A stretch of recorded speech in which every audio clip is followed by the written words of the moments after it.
Hello and welcome to my channel, In Search of Wonder. My name is Anne and today I have a very special announcement.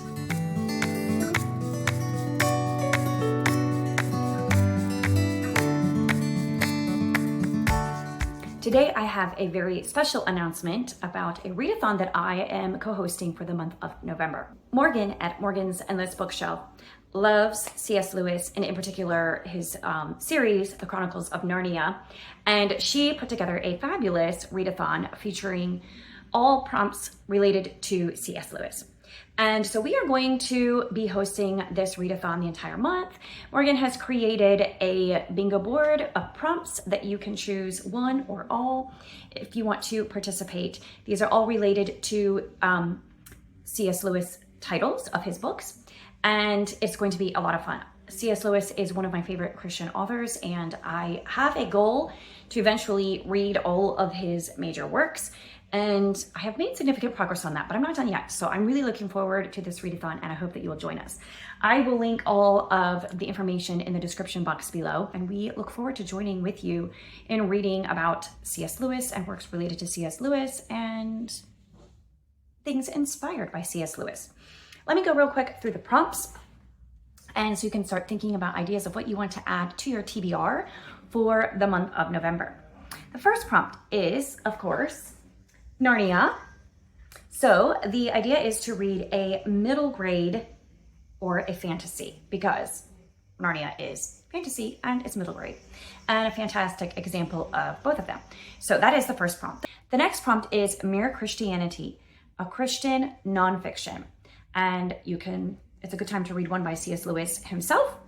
Mere Christianity is a great book to read if you haven't already, or any other Christian nonfiction that you have had on your shelf that you want to read. And November is Nonfiction November, so it's a great opportunity to read nonfiction. And then Space Trilogy, a sci-fi. I do not have C.S. Lewis's Space Trilogy. That's a series of his that I have not yet read. And I actually don't read a lot of sci-fi. So this is going to be an opportunity to expand my horizons a little bit and try something different. And then Til We Have Faces, also, of course, by C.S. Lewis. And the prompt is to read a book with a female main character, which should not be difficult. Many books have a female protagonist, so that should be an easy prompt to fill. Then we have Screwtape Letters, which it's been a long time since I have read this one, but it is one of my favorites by C.S. Lewis, if I remember correctly, if I am remembering the book correctly. And the idea is to read an epistolary or spiritual warfare book. So Frank Peretti would be a good option for that, for the spiritual warfare.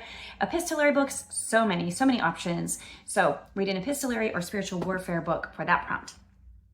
Then we have The Four Loves, which is another one of C.S. Lewis that I have not read, that is on my list of ones that I want to read sooner rather than later. And the prompt is to read a book by a different Inkling. So the Inklings were a group of authors who met together frequently and were kind of like philosophers, etc.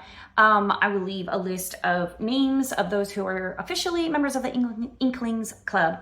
But another unofficial member of the Inklings Club was Dorothy Sayers. So it would also be an option to read a book by her. And that's probably what I'm going to do, because I have been wanting to read more by her. I have read The Mind of the Maker, which is by her, or I read most of it, to be honest. I don't think that I ever actually quite finished it, but I really did enjoy it. It was very, very deep, very in-depth. And last year I read a play by her, a Christmas play, which was very interesting. So I want to read more by Dorothy Sayers, so I probably will go with one by her.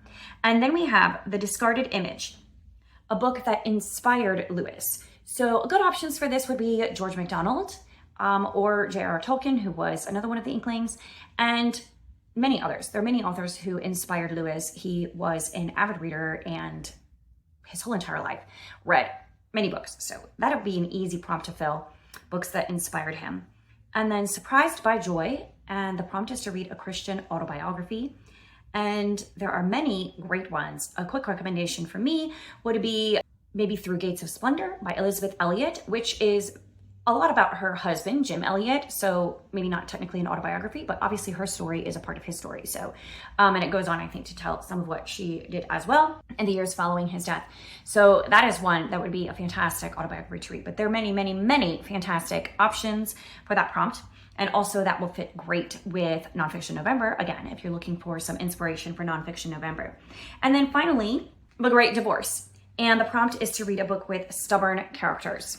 So I don't have any options off the top of my head for that one, but I think it probably would be pretty easy to find because, you know, stubbornness seems to come naturally to human nature, or is that just me? Surely it's not just me.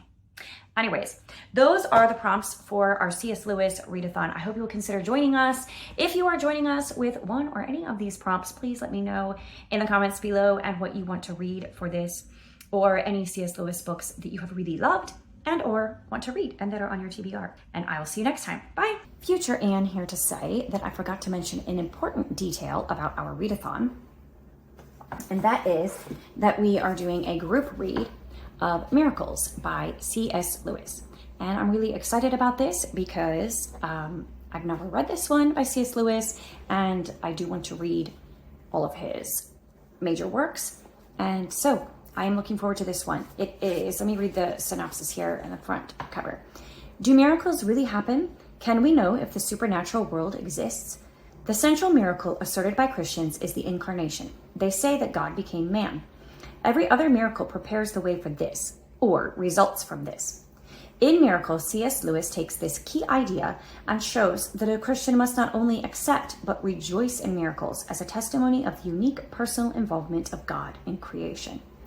Using his characteristic warmth, lucidity, and wit, Lewis challenges the rationalists and cynics who are admired in their lack of imagination, and provides a poetic and joyous affirmation that miracles really do occur in everyday lives.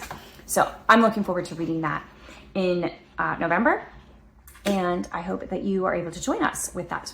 And now, I'm done.